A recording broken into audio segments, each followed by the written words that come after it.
नमस्कार बच्चों, welcome back to my YouTube channel geography Guru. आज के इस एपिसोड की बात की जाए तो आज के इस एपिसोड में हम बात करने वाले हैं क्लास 9th हिस्ट्री की और कंटिन्यू रखेंगे हमारी class 9th SST social science सामाजिक विज्ञान की मोस्ट इंपॉर्टेंट क्वेश्चंस की सीरीज को। ये जो हमारी सीरीज है, इस सीरीज में हम क्या करें, इस सीरीज में हम chapter wise most important questions आपके साथ शेयर करते हैं। अब आप सभी के माइंड में दो क्वेश्चंस जरूर आ रहे होंगे। एक तो ये कि भैया आपको कैसे पता चलता कि ये क्वेश्चंस मोस्ट इंपॉर्टेंट है। सेकंड, आपके माइंड में ये भी आ रहा होगा कि भैया कंफर्म है ना, हम इतने क्वेश्चंस कर लें तो ये काफ़ी है ना। तो ये क्वेश्चंस 100% श्योर हूँ कि आपके लिए मोर देन इनफ है। अब देखिए कि ये जो हमारी सीरीज है, इस सीरीज में जितने भी क्वेश्चंस आपको दिए जाते हैं वो ये नहीं कि कहीं से भी उठा लिया बस दे दिया और कह दिया कि मोस्ट इंपॉर्टेंट क्वेश्चंस। इसके पीछे लॉजिक होता है। यहाँ पे हम इस सीरीज में 3 टाइप के क्वेश्चंस को लेकर के आते हैं। 3 टाइप के क्वेश्चंस को इंक्लूड किया जाता है।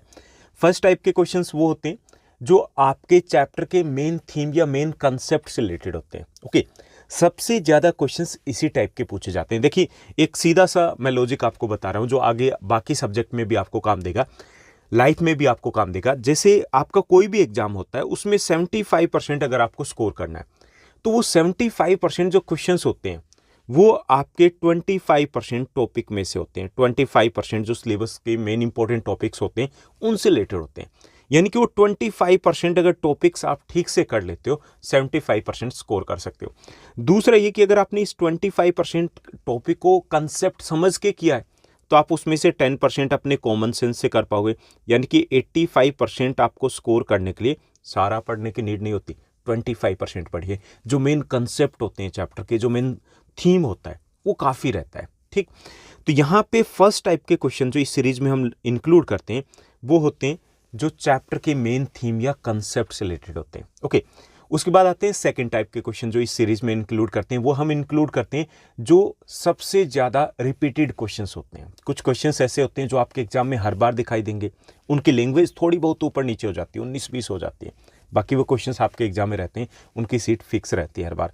तो वो क्वेश्चंस हम इस सीरीज में रखते हैं। तीसरे टाइप के, थर्ड टाइप के क्वेश्चंस कौन से इंक्लूड करते हैं? वो क्वेश्चंस जो चैप्टर के मेन मैसेज से रिलेटेड होते हैं। जैसे हर चैप्टर आपके सिलेबस में जब दिया जाता है सिलेबस में, तो उसमें कोई ना कोई तो एम होता है ना कि बच्चों को ये बताना, हमें बच्चों तक ये बात पहुंच जानी चाहिए, उनको ये इंफॉर्मेशन मिल जानी चाहिए। ओके, एक मैसेज कन्वे करता है। तो उस मैसेज कन्वे करने से रिलेटेड कुछ वैल्यू बेस्ड क्वेश्चंस बनते हैं। वो क्वेश्चंस भी आपके एग्जाम के लिए इंपॉर्टेंट होते हैं। तो इस टाइप के क्वेश्चंस को भी हम यहाँ पर इंक्लूड करते हैं। तो ये जो हमारी सीरीज है इसमें ऐसा नहीं कि हर कोई क्वेश्चन कहीं से भी मतलब ले लिया। हम इसमें सिर्फ वही क्वेश्चंस रखते हैं जो मोस्ट इंपॉर्टेंट है। ठीक, यानी कि जिनके आने के चांसेस सबसे ज़्यादा रहते हैं। आज हम क्या डिस्कस करेंगे? आज का हमारा चैप्टर रहेगा क्लास 9th हिस्ट्री का 4th चैप्टर है, वन्य समाज और उपनिवेशवाद। ओके, फॉरेस्ट सोसाइटी और कॉलोनलिज्म, ये हमारा चैप्टर है। ये चैप्टर अगर बात की जाए तो लास्ट 2 ईयर से कोविड के कारण पीछे आपके सिलेबस में नहीं था, अभी दोबारा से इसको इंक्लूड कर लिया गया है। बड़ा आसान सा चैप्टर है, बड़ा आसान सा। मतलब इसमें ऐसा कुछ नहीं है कि आपको बहुत सारे फैक्ट याद करने पड़ेंगे, डेट्स याद करनी पड़ेगी, ऐसा ही ज़्यादा कुछ नहीं है इसमें। इसमें बात की गई कि जब अंग्रेज़ आए अपने देश में, जैसे ऐसे ही बाकी देशों में भी जो उपनिवेशिक गवर्नमेंट आई थी, कॉलोनियल गवर्नमेंट आई थी, तो उससे वहाँ के वनों के ऊपर और वहाँ वनों में रहने वाले जो सोसाइटीज़ थी, जो लोग थे, जो गांव वाले थे, उनके ऊपर क्या असर पड़ा। ओके, वनों के ऊपर, फॉरेस्ट के ऊपर और फॉरेस्ट में रहने वाले लोगों के ऊपर, ये सब कुछ इस चैप्टर में डिस्कस किया गया। तो इसमें 2 एग्जाम्पल लिए गए, 2 केस स्टडी ली गई। इसमें बात की गई इंडिया की और बात की गई है इंडोनेशिया के जावा आइलैंड की। ओके, दोनों जगह की बात की गई। समझोगे, पढ़ोगे तो चैप्टर वैसे भी आपको समझ में आ जाएगा। तो चलिए शुरुआत करते हैं आज के इस एपिसोड की, इस वीडियो की। सबसे पहले हम डिस्कस करने वाले हैं इस चैप्टर के मोस्ट इंपॉर्टेंट 1 मार्कर क्वेश्चन। उसके बाद हम डिस्कस करेंगे 3 मार्कर और एंड में हम डिस्कस करने वाले हैं लॉन्ग आंसर टाइप क्वेश्चन यानी कि 5 मार्कर। Let's begin. चलिए शुरुआत करते हैं। सबसे पहले फर्स्ट जो हमारा क्वेश्चन रहेगा 1 मार्कर में, वह स्लीपर क्या होते हैं। ओके, चैप्टर जब आप एनसीईआरटी में स्टार्ट करते हो तो सबसे पहले स्लीपर वगैरह की बात की गई। तो ये स्लीपर क्या होते हैं? तो रेलवे ट्रैक के आर पार बिछाए गए लकड़ी के तख्तों को स्लीपर कहा जाता है। जैसे रेलवे लाइन ऐसे होता है ना, ट्रैक ऐसे होता है, तो उसमें ऐसे लकड़ी के तख्ते बिछाए जाते थे। ओके, है नहीं, मैंने थे बोला है। क्यों? क्योंकि अभी ये सीमेंटेड हो जाते हैं, सीमेंटेड आजकल बिछाए जाते हैं, पहले लकड़ी के होते थे। तो ये जो लकड़ी के तख्ते होते थे ऐसे, जो पटरियों को बांध करके रखते हैं, तो इनको कहा जाता है स्लीपर। ठीक, चलिए नेक्स्ट क्वेश्चन की बात करते हैं। अगला जो हमारा क्वेश्चन रहेगा, नेक्स्ट क्वेश्चन है, इंग्लैंड में ओक के जंगल गायब क्यों हो गए। चैप्टर में बात की गई कि इंग्लैंड में ओक के जंगल थे वो गायब होने शुरू हो गए थे, इसके कारण क्या है। तो इंग्लैंड में ओक के जंगल तेजी से गायब हो रहे थे क्योंकि जहाज़ों के निर्माण के लिए ओक की लकड़ी की जरूरत थी। वहाँ पे जैसे जैसे व्यापार बढ़ता गया, जैसे जैसे वहाँ पर इंडस्ट्रियलाइजेशन हुआ ना, नए नए कारखाने लगे, व्यापार बढ़ा, ज़्यादा शिप की नीड पड़ी, और शिप जो बनाई जाती थी, जो समुद्री जहाज बनाए जाते थे, वो ओक की लकड़ी से बनाए जाते थे। इसलिए धीरे धीरे ओक के जंगल है वो साफ होते गए। ओके, उसके बाद नेक्स्ट जो हमारा क्वेश्चन रहेगा, अगला जो हमारा प्रश्न है 1 मार्कर में थर्ड क्वेश्चन रहेगा, उन वृक्षारोपण का नाम बताइए जिनके लिए भारत के प्राकृतिक वन के बड़े क्षेत्रों को साफ किया गया। देखिए मैंने वृक्षारोपण वर्ड यूज किया, ऐसे एग्जैक्टली इसका वर्ड होना चाहिए बागानी फसलों के नाम, ठीक, प्लांटेशन फार्मिंग के नाम बताने, उन प्लांटेशन फसलों के या बागानी फसलों के या वृक्षारोपण फसलों के नाम बताने हैं जिनके विकास के लिए अंग्रेजों ने भारत में प्राकृतिक वनों को साफ करवा दिया था। तो वो है चाय, कॉफी और रबड़। ओके, चाय, कॉफी और रबड़ के बागान हैं, इनकी खेती के लिए वनों को साफ किया गया था इंडिया में, क्योंकि अंग्रेज ही चाय, कॉफी और रबड़ के प्लांट हैं वो लेकर के आए थे, प्लांटेशन को बढ़ावा दिया था उन्होंने अपने फायदे के लिए। क्लियर। उसके बाद नेक्स्ट जो क्वेश्चन रहेगा, फोर्थ क्वेश्चन दिया गया, डाइट्रिच ब्रेंडिस कौन थे। डाइट्रिच ब्रेंडिस कौन थे ये हमें बताना है। तो डाइट्रिच ब्रेंडिस एक जर्मन विशेषज्ञ थे, एक जर्मन एक्सपर्ट थे, पहली चीज। ओके, उन्हें अंग्रेजों ने वन प्रबंधन के मामलों में सलाह लेने के लिए आमंत्रित किया था, यानी कि उन्हें बुलाया था किसके लिए, फॉरेस्ट मैनेजमेंट के लिए, कि भाई आइए फॉरेस्ट मैनेजमेंट करना है, क्योंकि उस वक्त जंगल वन बहुत इंपॉर्टेंट संसाधन हुआ करते थे। ओके, तो डाइट्रिच ब्रेंडिस एक जर्मन एक्सपर्ट थे, उन्हें अंग्रेजों ने वन प्रबंधन के मामलों में सलाह देने के लिए इनवाइट किया था। क्लियर, समझ में आ गया। चलिए नेक्स्ट क्वेश्चन की बात करते हैं। अगला जो हमारा फिफ्थ क्वेश्चन रहेगा, ये भी डाइट्रिच ब्रेंडिस है, इन्हीं से रिलेटेड है। तो यहाँ पे क्वेश्चन दिया गया है, फिफ्थ हमारा क्वेश्चन रहेगा, पांचवा प्रश्न है कि भारत में प्रथम वन महानिरीक्षक के रूप में किसे नियुक्त किया गया था। भारत के पहले वन महानिरीक्षक कौन थे ये हमें बताना है। तो वो थे डाइट्रिच ब्रेंडिस। ओके, जैसे अपने यहाँ पे आईएएस होते हैं, आईपीएस होते हैं, Indian police service, Indian administrative service है, ऐसे इंडियन फॉरेस्ट सर्विस भी है। ओके, तो उनकी शुरुआत है वो डाइट्रिच ब्रेंडिस के टाइम से ही हुई थी। उसके बाद नेक्स्ट जो हमारा क्वेश्चन दिया गया, सिक्स्थ क्वेश्चन है इंपीरियल वन अनुसंधान संस्थान, इंग्लिश में कहें तो इंपीरियल फॉरेस्ट रिसर्च इंस्टीट्यूट, इसकी स्थापना कब और कहाँ की गई थी हमें बताना। दो चीज बतानी, इंपीरियल वन अनुसंधान संस्थान या इंपीरियल फॉरेस्ट रिसर्च इंस्टीट्यूट, इसकी स्थापना कब हुई और कहाँ हुई। तो इसकी स्थापना 1906 में हुई थी और ये देहरादून में हुई थी। क्लियर। चलिए अगले क्वेश्चन की बात करते हैं। नेक्स्ट जो हमारा क्वेश्चन है बहुत ज़्यादा इंपॉर्टेंट है, क्योंकि ये हर बार आपके एग्जाम में रहता है, चाहे वो 1 मार्क्स में हो या फिर ये 3 मार्क्स में या कई बार 5 मार्क्स में भी आ सकता है। तो इसमें हमसे पूछा गया कि वैज्ञानिक वानिकी क्या है। साइंटिफिक फॉरेस्ट्री की इस चैप्टर में बात की है, तो ये वैज्ञानिक वानिकी है क्या ये हमें बताना है। तो वन विभाग द्वारा नियंत्रित पेड़ों को काटने की एक प्रणाली है जिसमें विभिन्न प्रकार के पेड़ों को काटा जाता है और एक ही प्रकार के पेड़ों को लगाया जाता है। जैसे डच थे वो साइंटिफिक फॉरेस्ट्री को लेकर के आए थे जावा में, ऐसा कुछ अंग्रेजों ने भी इंडिया में किया था।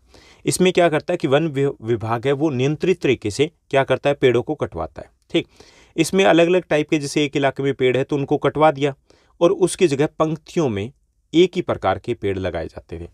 कौन से पेड़ लगाए जाते थे, जिनकी डिमांड ज़्यादा होती थी, जिनको उन्हें लगता था कि ये हमारे लिए ज़्यादा इंपॉर्टेंट है, तो उनको लगवाया जाता था। तो इसे वैज्ञानिक वानिकी का नाम दिया गया था। ओके, कोशिश की जाती है कि जितनों को काटा जाए, जितने पेड़ों को उतने ही नए लगा दिए जाए।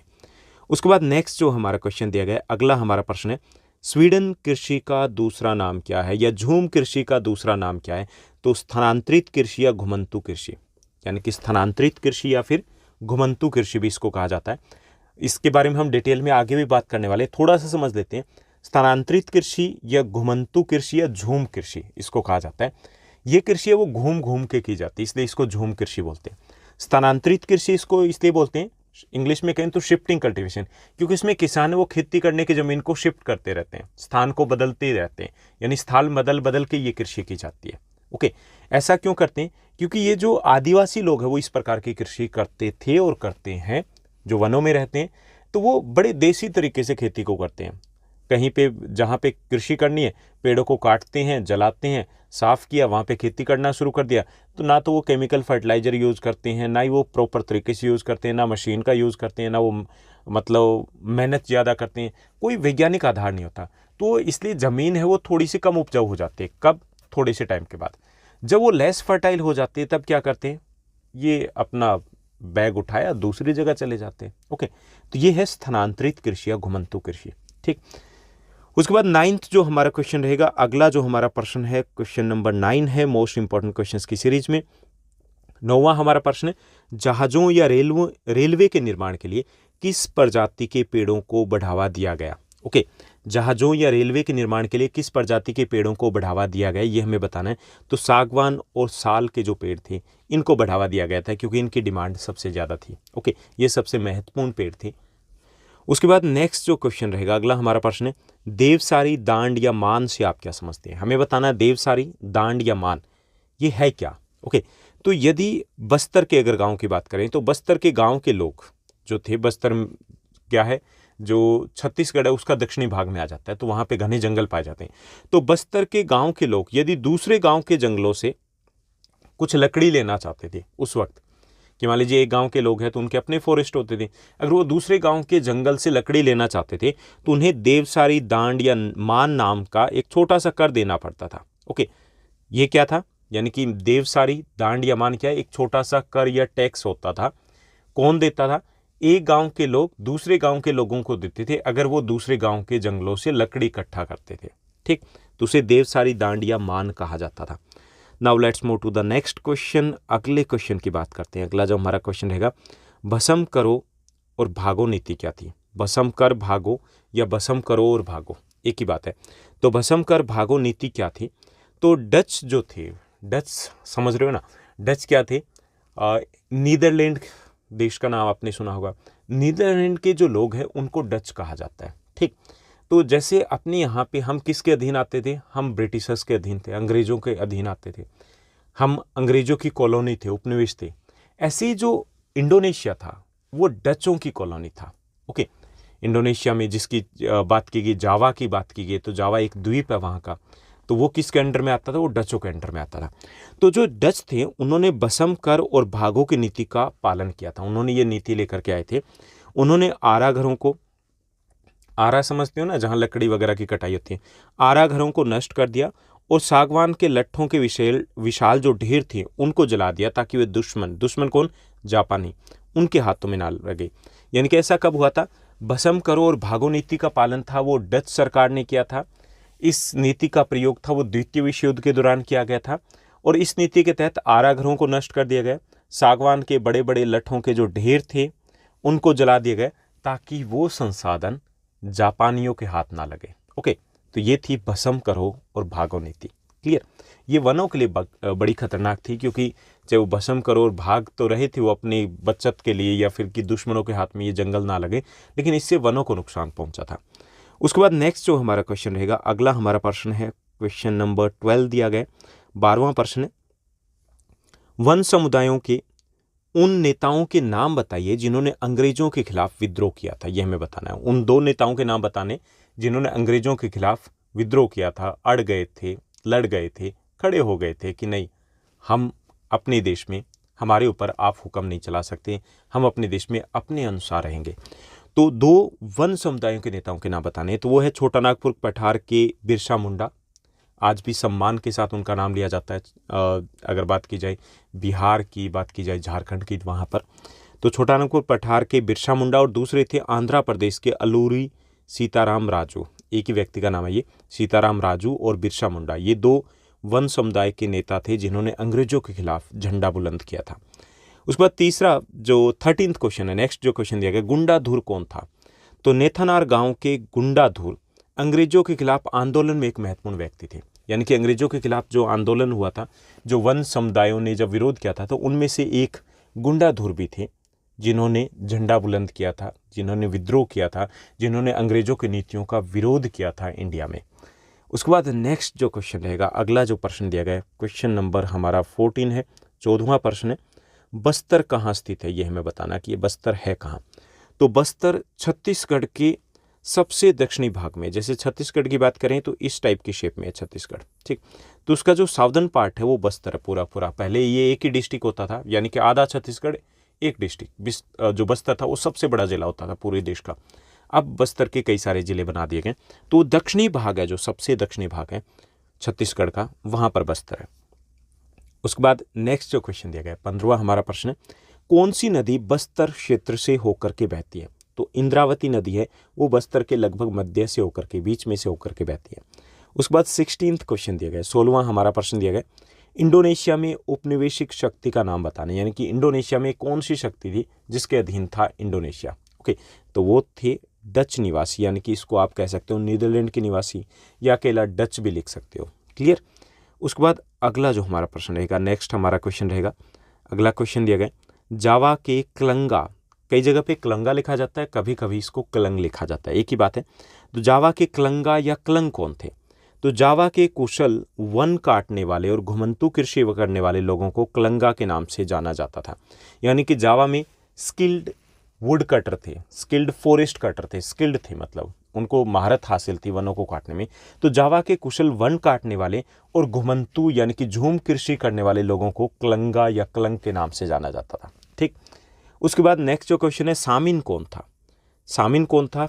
ये भी एक विद्रोही थी कि वह जावा के रंदुब्लातुंग गांव से था। जावा का एक रंदुब्लातुंग गांव है, उनसे संबंध रखता था सामिन, और उन्होंने जंगलों के राज्य के स्वामित्व पर सवाल उठाना शुरू कर दिया था। ये पहले व्यक्ति थे जिन्होंने सवाल उठाया था। जब पूछा कि भाई ये जंगल आपके नहीं है, जब जो सोसाइटीज़ वनों में रहती थी उनको बताया गया, तो उन्होंने कहा कि आप कौन, ये जंगल तो हमारे हैं, अगर हमारे नहीं है तो आपके कैसे हुए? ये पहला व्यक्ति था जिसने इस बात के ऊपर क्वेश्चन उठाया था कि जंगल आपके कैसे हो सकते हैं, सरकार के कैसे हो सकते हैं, जबकि ये तो हमारे रहे हैं। ओके, तो सामिन कौन थे? सामिन जावा के रंदुब्लातुंग गांव से था, जिन्होंने जंगलों के राज्य के स्वामित्व पर सवाल उठाना शुरू कर दिया था। उसके बाद पूरी भीड़, पूरी दुनिया उनके पीछे हो गई थी। उसके बाद नेक्स्ट जो क्वेश्चन रहेगा, अगला हमारा प्रश्न रहेगा, क्वेश्चन नंबर 19 दिया गया, प्रश्न संख्या 19। 19th हमारा क्वेश्चन है, जो कि सेकंड लास्ट क्वेश्चन रहेगा 1 मार्कर की सीरीज में। 19th क्वेश्चन है, भारतीय वन सेवा की स्थापना कब की गई थी? तो भारतीय वन सेवा, जैसे इंडियन फॉरेस्ट सर्विस है, Indian administrative service, Indian police service है, इसी तरीके से इंडियन फॉरेस्ट सर्विस है, इसकी शुरुआत हुई थी 1864 1864 में। 20th क्वेश्चन है, मधुका इंडिका का स्थानीय नाम क्या है? तो मधुका इंडिका का स्थानीय नाम महुआ है। ओके, तो ये थे इस चैप्टर के most important 1 marker question. Now let's move to the next segment, और नेक्स्ट सेगमेंट में हम डिस्कस करेंगे इस चैप्टर के मोस्ट इंपॉर्टेंट 3 मार्कर क्वेश्चन। ज़्यादा नहीं बनेंगे। तो इसमें पहला जो हमारा क्वेश्चन है, फर्स्ट क्वेश्चन दिया गया कि अवनीकरण क्या है। पहली चीज़ तो हमें ये बताना है अवनीकरण है क्या, और फिर हमें बताना है कि उपनिवेशिक काल में कृषि का तेजी से विस्तार कैसे हुआ था। ओके, इसके लिए क्या कुछ किया गया था। तो वनों के विलुप्त होने को अवनीकरण कहा जाता है। पहली चीज़ तो हमें यही बताना ना अवनीकरण क्या है। तो वनों की कटाई को अवनीकरण कहते हैं, या वनों के गायब होने को अवनीकरण कहते हैं, या वनों के लुप्त होने को अवनीकरण कहते हैं। एक ही बात है, यानी कि पेड़ों की कटाई हो रही है तो अवनीकरण है, इंग्लिश में बोलते हैं डिफॉरेस्टेशन, ठीक। उपनिवेशिक काल के दौरान कई कारणों से खेती का तेजी से विकास हुआ। क्या क्या कारण थे? पहला, अंग्रेजों ने चीनी, गेहूं, जूट और कपास जैसी जो व्यावसायिक वाणिज्यिक फसल है उनके उत्पादन को बढ़ावा दिया। यानी कि अंग्रेजों ने क्या किया? चीनी, गेहूं, जूट, कपास ऐसी फसलों के उत्पादन को बढ़ावा दिया, क्योंकि उनसे प्रॉफिट होता था उन्हें। ओके, इससे कृषि का विकास हुआ, क्योंकि लोगों की आय बढ़ी तो उन्हें लगा कि कृषि प्रॉफिटेबल भी हो सकता है। सेकंड, जंगलों के बड़े क्षेत्रों को, जिन्हें जंगल या अनुपयोगी समझा जाता था, उनको खेती के तहत लाया गया। यानी कि जंगलों के बड़े क्षेत्रों को, जिनको ये माना जाता था कि ये अनुपयोगी है, अनप्रोडक्टिव समझते थे। अंग्रेजों को लगता था टैक्स नहीं आता किसी चीज़ से, वो बेकार की चीज़ है। तो जो जंगलों के बड़े सारे इलाके थे उनको साफ करके वहाँ पे खेती करना शुरू कर दिया गया। इससे भी कृषि का विस्तार होता हुआ ना, नॉन एग्रीकल्चर लैंड को एग्रीकल्चर लैंड में कन्वर्ट कर दिया गया था अंग्रेजी शासन के दौरान। उसके बाद तीसरा जो कारण था कि कृषि के विस्तार क्यों हुआ और कैसे हुआ, उसका कारण ये था कि चाय, कॉफ़ी और रबड़ के बागानों के लिए रास्ता बनाने के लिए कह लीजिए, या उसके लिए ज़मीन तलाशने के लिए भी बड़े पैमाने पर प्राकृतिक वनों को साफ कर दिया गया था। इससे भी कृषि का विकास हुआ। यानी कि जहाँ पर चाय, कॉफ़ी और रबड़ के बागान लगाए गए थे वहाँ पे वन होते थे, उनको साफ कर दिया, और वहाँ पे लगा दिए गए चाय, कॉफ़ी और रबड़ के बागानों को। तो इस तरीके से अंग्रेज़ों के समय में कृषि क्षेत्र कह लीजिए, कृषि का विकास होता है, विस्तार होता है। चलिए नेक्स्ट क्वेश्चन को देखते हैं। अगला जो हमारा प्रश्न रहेगा, नेक्स्ट हमारा क्वेश्चन दिया गया 3 मार्कर में, यूरोपीय प्रशासकों ने घुमंतू कृषि को हानिकारक क्यों माना? जो यूरोपीय प्रशासक थे, यूरोपियंस थे, उन्होंने शिफ्टिंग कल्टीवेशन को हार्मफुल माना था कि सही नहीं है ये, और उसके ऊपर प्रतिबंध लगा दिया था। हमें ये बताना कि ये प्रतिबंध क्यों लगाया था, ऐसा क्या था इस कृषि में। तो पहली चीज़, वे घुमंतू खेती को वनों के लिए हानिकारक मानते थे। पहली चीज़ तो ये थी कि उन्हें लगता था कि घुमंतू खेती से वनों को नुकसान पहुंचता है, क्योंकि घुमंतू खेती में क्या किया जाता था, जो स्थानांतरित कृषि उसमें क्या किया जाता है, इसमें वनों को काटा जाता है फिर जलाया जाता है, इसलिए इसको कर्तन और दहन कृषि भी बोलते हैं। कर्तन का मतलब होता है काटना, दहन का मतलब होता है जलाना। तो उन्हें लगता था कि ये वनों के लिए सही नहीं है, पहली चीज़।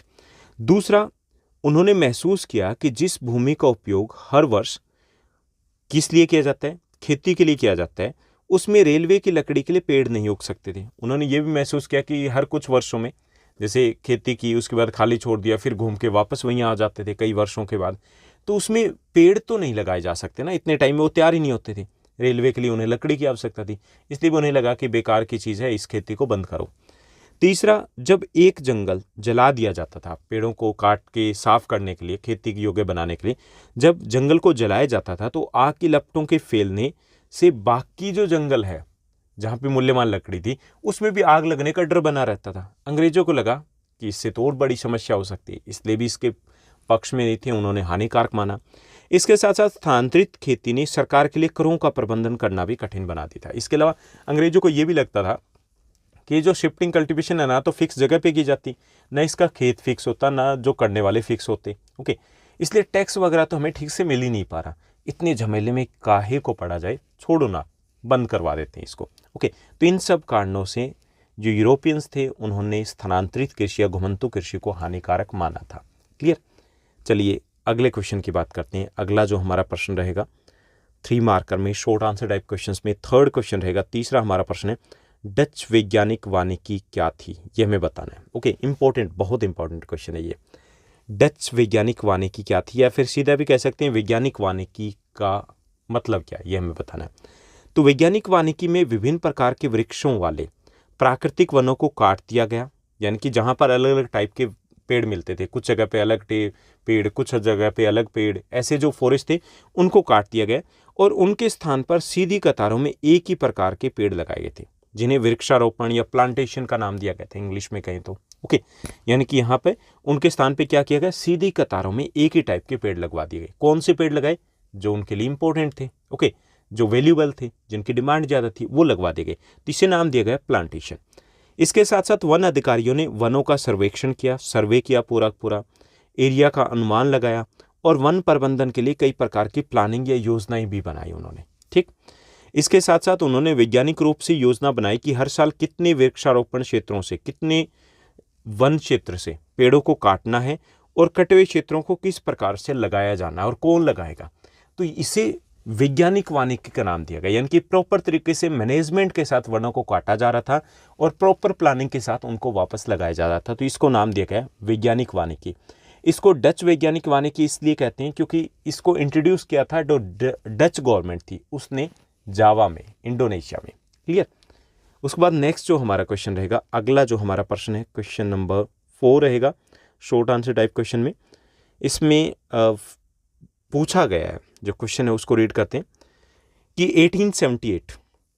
1878 के वन अधिनियम में, वन अधिनियम मतलब फॉरेस्ट एक्ट, 1878 के फॉरेस्ट एक्ट 1878 के वन अधिनियम में वर्णित 3 वनों की 3 श्रेणियों के नाम बताने हैं। जैसे 1878 में जो फॉरेस्ट एक्ट आया था उसने वनों को 3 कैटेगरीज में डिवाइड कर दिया था, क्लासिफाई कर दिया था। हमें उन तीनों कैटेगरीज के नाम बताने हैं। तो इसमें पहला है आरक्षित वन। पहले जो वन की कैटेगरी बनाई गई थी वो आरक्षित वन थे।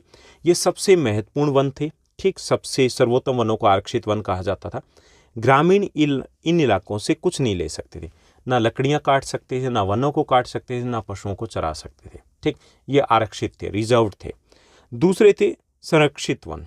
संरक्षित जो वन थे, प्रोटेक्टेड जो फॉरेस्ट थे, ये दूसरे सबसे महत्वपूर्ण वन थे। लेकिन इन वनों से ग्रामीण थे वो लकड़ी इकट्ठा कर सकते थे, हालांकि उन्हें परमिशन की जरूरत पड़ती थी। उसके बाद तीसरे प्रकार के वन थे, वो थे ग्राम वन या ग्रामीण वन भी इनको कह सकते हैं। ओके, जो ग्राम वन या ग्रामीण वन थे ये गांवों के पास स्थित थे और गांव वाले इनका दोहन कर सकते थे। ओके, यहाँ से लकड़ी वगैरह ले सकते थे, फल फ्रूट वगैरह ले सकते थे, लेकिन व्यावसायिक उद्देश्यों के लिए नहीं, अपने जो रोज़मर्रा की जीवन यापन है उसके लिए, अपनी ज़रूरतों को पूरा करने के लिए वो ले सकते थे। तो इस तरीके से 1878 के वन अधिनियम ने वनों को 3 श्रेणियों में बांट दिया था, आरक्षित वन, संरक्षित वन और ग्राम वन।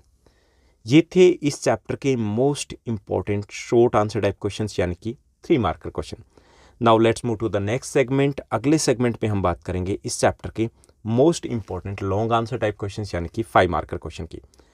तो यहाँ पे फर्स्ट जो हमारा 5 मार्कर क्वेश्चन दिया गया वो है कि किन्हीं 5 तरीकों की व्याख्या करनी है, 5 तरीके हमें बताने हैं जिनसे ग्रामीणों का जीवन वन अधिनियमों से प्रभावित हुआ था। यानी कि वो 5 हमें प्रभाव बताने, तरीके नहीं प्रभाव बताने, कि वो 5 प्रभाव हमें बताना है और उससे हमें एक्सप्लेन करना है कि कैसे जब वन अधिनियम बने थे, वन कानून बने थे, उससे गांव वालों का जीवन अस्त व्यस्त हो गया था जो जंगलों में रहते थे। ठीक, पहला, अब ग्रामीण अपनी परंपरागत प्रथाओं जैसे शिकार, लकड़ी काटने, अपने मवेशियों को चराने, फल इकट्ठा करने से वंचित हो गए। पहला प्रभाव तो ये पड़ा, जब फॉरेस्ट एक्ट आए तो काफ़ी सारे वनों को तो किस में, रिजर्व्ड कैटेगरी में डाल दिया।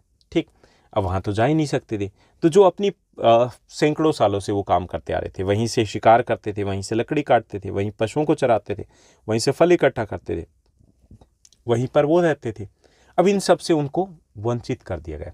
अब एंट्री अलाउ नहीं थी, नो एंट्री का बोर्ड लगा दिया गया। उसके बाद सेकंड था कि दूसरा जो सबसे प्रमुख प्रभाव में से एक था कि स्थानांतरित कृषि या झूम कृषि पर रोक लगा दी गई। अब वो क्या करते थे, वो लोग कृषि करते थे। ठीक, कैसी कृषि, घुमंतु कृषि करते थे। जो स्थानांतरित कृषि थी, घुमंतु कृषि थी, उसके ऊपर प्रतिबंध लगा दी गए, यानी कि उनका एक तरीके से जीवन यापन का एक बड़ा सहारा था, उनसे छिन गया। तीसरी चीज कि लोग अब जंगलों से लकड़ी चुराने के लिए मजबूर हो गए, क्योंकि उनके तो रोक लगा दी गई, तो अब क्या करना पड़ा, वो चोरी करते थे। और चोरी करते थे, अगर वो पकड़े जाते थे तो फॉरेस्ट गार्ड के दया पर थे, और फॉरेस्ट गार्ड उनसे रिश्वत लेते थे, मतलब कंगाली में आटा गिला, और ज़्यादा तंग होते थे वो। इसके साथ साथ ईंधन के लिए लकड़ी एकत्र करने वाली महिलाएं विशेष रूप से प्रभावित थी, क्योंकि लकड़ी इकट्ठी करना अगर बात की जाए तो विशेष तौर पर महिलाओं की रिस्पॉन्सिबिलिटी थी, तो वो सबसे ज़्यादा प्रभावित हुई इस कार्य से या इन फॉरेस्ट एक्ट के कारण। इसके साथ साथ एक और जो प्रभाव पड़ा कि पुलिस और फॉरेस्ट गार्ड ये जो थे, ये लोगों से मुफ्त भोजन की भी मांग करने लग गए थे। यानी कि कभी कभी उनको पकड़ लेते कि आपने लकड़ी चोरी की है, और उनसे मुफ्त जो फूड है, फ्री फूड है, उसकी डिमांड करके उन्हें परेशान करते थे। ये भी आम हो गया था। छठा पॉइंट ये भी लिख सकते हो कि जो आदिवासी लोग थे, जो वन समाज के लोग थे, उनसे आमतौर पे बेगार भी करवाई जाती थी। बेगार मतलब या तो बिना वेतन के या फिर बहुत कम वेतन में काम लिया जाता था उनसे। ओके, तो ये प्रभाव पड़े थे वन्य समाज के लोगों के ऊपर फॉरेस्ट एक्ट के। उसके बाद सेकंड जो हमारा क्वेश्चन दिया गया, दूसरा हमारा प्रश्न रहेगा लॉन्ग आंसर टाइप क्वेश्चन में। सेकंड क्वेश्चन है कि युद्धों से वन कैसे प्रभावित हुए। क्या बताना हमें बताना कि युद्धों से वन कैसे प्रभावित हुए, या लैंग्वेज इस टाइप से पूछा जा सकता है कि प्रथम विश्व युद्ध और द्वितीय विश्व युद्ध का वनों पर बड़ा प्रभाव पड़ा। भारत और जावा का एग्जाम्पल देकर के हमें इस कथन को एक्सप्लेन करना है कि हाँ सही कह रहे हो। ओके, तो अगर हम बात करें तो वनों के ऊपर दोनों ही विश्व युद्धों के भयंकर प्रभाव पड़े। पहला, भारत की अगर बात की जाए तो भारत में वन संबंधी योजनाओं को छोड़ दिया गया, यानी वन संबंधी जितनी भी प्लानिंग थी वो प्लानिंग इन्होंने एक साइड में रख दी कि भाई प्लानिंग के अकॉर्डिंग नहीं चलेंगे, पेड़ों को बस काटो। ठीक। दूसरा, भारत में ब्रिटिश युद्धों की जरूरतों को पूरा करने के लिए वन विभाग स्वतंत्र रूप से पेड़ों को काटने लग गया। यानी कि दूसरा यह था कि जैसे जैसे युद्ध लंबा छिड़ा तो वहाँ पे डिमांड बढ़ गई, शिप के लिए लकड़ी की ज़रूरत थी बनाने के लिए, तो उसके लिए पेड़ों को अंधाधुंध कटाई शुरू हो गई। तो भारत में वनों को बड़ा नुकसान पहुंचा इस वर्ल्ड वॉर के पीरियड के दौरान। ऐसे ही अगर जावा की बात करें तो जावा में जापानियों के क्षेत्र पर कब्जा करने से पहले डचों ने आरों को नष्ट कर दिया। सागवान के जो लोग के विशाल ढेर थे उनको जला करके भस्म कर दिया, और भस्म करो और भागो नीति का पालन किया ताकि वो जापानियों के हाथ में ना पड़े। इससे वनों को नुकसान पहुंचा। दूसरा, जापानियों ने भी स्वयं के युद्ध उद्योगों के लिए जंगलों का अंधाधुंध दोहन किया, और साथ साथ जो ग्रामीण लोग थे उनको भी जंगलों को काटने के लिए मजबूर किया। यानी कि चाहे वो भारत की बात की जाए, चाहे वो ब्रिटिशर्स की बात की जाए, चाहे वो इंडोनेशिया की हो, चाहे वो जापानीज़ की बात हो, चाहे वो डच की हो। द्वितीय विश्व युद्ध या प्रथम विश्व युद्ध जब भी युद्ध हुआ था, तब मतलब जो लाइन में लगे थे वो पेड़ ही लगे थे। ओके, यानी कि जो आफत आई थी वो वनों के लिए आई थी, क्योंकि उनको अंधाधुंध तरीके से काटा गया था और जितनी भी प्लानिंग थी उनको साइड में रख दिया गया था। तो ये था लॉन्ग आंसर टाइप क्वेश्चन में हमारा सेकंड क्वेश्चन। उसके बाद हम थर्ड क्वेश्चन की बात करेंगे। थर्ड जो हमारा क्वेश्चन रहेगा लॉन्ग आंसर टाइप क्वेश्चन में, थर्ड क्वेश्चन दिया गया है, 5 मार्कर है ये। औपनिवेशिक काल में वाणिज्यिक कृषि के कारण वन क्षेत्र में गिरावट कैसे आई? यानी कि औपनिवेशिक काल है, उस वक्त वाणिज्यिक कृषि को बढ़ावा दिया गया, इससे वन क्षेत्र है वो कम हो गया था। ओके, या एक और तरीके से पूछा जा सकता है कि उपनिवेशिक शासन के तहत भारत में वनों की कटाई के 5 कारण बताने कि भारत में वन क्षेत्र है उसके ऊपर नकारात्मक प्रभाव पड़ा था, यानी कि वन क्षेत्र है वो सिकुड़ गया था, कम हो गया था। क्यों कम हुआ था, उसके 5 कारण हमें बताने। तो इसमें पहला था कि जनसंख्या बढ़ी देश में। इस दौरान जब जनसंख्या बढ़ी तो भोजन की मांग बढ़ी, भोजन की मांग बढ़ी तो क्या किया गया, जो वन क्षेत्र था उसको साफ करके कृषि करना शुरू कर दिया गया, इससे वन क्षेत्र कम हो गए। दूसरा, अंग्रेजों ने वाणिज्यिक फसलों के उत्पादन को प्रोत्साहित किया, इसके लिए भी बड़े पैमाने पर वनों को काट करके साफ करके जो वाणिज्यिक कृषि है वो करना शुरू कर दिया किसानों ने। जैसे वाणिज्यिक कृषि की बात करें तो उसमें गन्ना हो गया, उसमें गेहूं हो गया, जूट हो गया, इस प्रकार की फसलों को बढ़ावा दिया गया था। ऐसे अंग्रेजों के अनुसार वन अनुत्पादक थे। अनुत्पादक मतलब अनप्रोडक्टिव थे। वन उनके लिए किसी काम के नहीं थे, उन्हें लगता था इनसे कोई इनकम तो हो ही नहीं रही, इसलिए भी वनों को काट दिया गया है। उसको या तो एग्रीकल्चर लैंड में कन्वर्ट कर लिया गया या फिर किसी और तरीके से उनको यूटिलाइज किया गया था, तो इसके कारण भी वन कम हो गए थे। इसके साथ साथ 1850 के दशक से रेलवे का प्रसार हुआ था। ओके, 1850 के दशक से जैसे इंडिया में रेलवे आई, 1853 में पहली रेल चली थी इंडिया में, मुंबई से थाने के बीच में 34 किलोमीटर लंबा रास्ता था। उसके बाद लेन जो रेलवे थी उसका विस्तार पूरे देश में किया गया और रेलवे लाइन को बिछाने के लिए बड़े पैमाने पर वनों को काटा गया। साथ साथ रेलवे के विकास के लिए भी जो स्लीपर्स थे उसके लिए भी वनों को काटा गया, यानी कि साफ कर दिया गया था, इससे भी वनों को धक्का पहुंचा। पांचवा कारण है कि 19वीं शताब्दी के प्रारंभ तक इंग्लैंड में ओक के जंगल थे वो गायब हो रहे थे।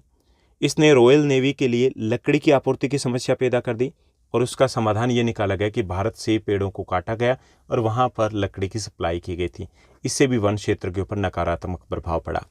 इसके साथ वृक्षारोपण खेती की शुरुआत, कि भारत में प्लांटेशन बागानी कृषि है, वृक्षारोपण के बजाय बागानी वर्ड यूज करोगे, बागानी कृषि है उसका विकास किया गया।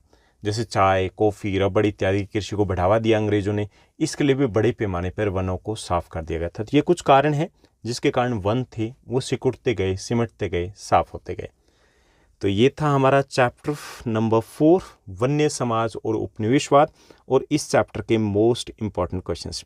उम्मीद करता हूँ कि ये सीरीज़ आपके लिए काफ़ी ज़्यादा हेल्पफुल रही होगी और आगे भी रहेगी। अगर आपको ये वीडियो, ये एपिसोड अच्छा लगा तो इस वीडियो को लाइक और शेयर ज़रूर कीजिएगा। और हाँ, आपके क्लास 9th के जितने भी चैप्टर है एसएस की अगर बात करें तो वो सभी चैप्टर्स इंग्लिश और हिंदी मीडियम में ऑलरेडी पब्लिश हो चुके हैं। आपको कहाँ जाना है, प्लेलिस्ट में जाना है, class 9th social science most important questions की सीरीज़ में। वहाँ पे आपको सभी मोस्ट इंपॉर्टेंट क्वेश्चंस मिलेंगे हिंदी और इंग्लिश मीडियम में। मैथ वर्क मिल जाएगा, सैम्पल क्वेश्चन पेपर मिल जाएंगे, सब कुछ वहाँ पर मिलेगा।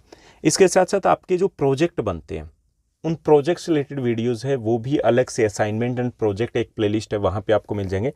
इसके साथ साथ एक और वीडियो आपको रिसेंटली आपको मिलेगा, वो वीडियो रहेगा कि आपको कोई भी किसी भी सब्जेक्ट का अगर प्रोजेक्ट तैयार करना है तो उसकी जो बेसिक चीज़ें हैं वो क्या रहेगी। जैसे कवर पेज होता है, सर्टिफिकेट होता है, इंट्रोडक्शन होता है, एक्नॉलेजमेंट होता है, बिब्लियोग्राफी होता है, इंडेक्स होता है, तो वो कैसे तैयार करें वो सब कुछ इस वीडियो में आपको मिलेगा। आज के लिए बस इतना ही। Thank you, bye bye, have a nice day.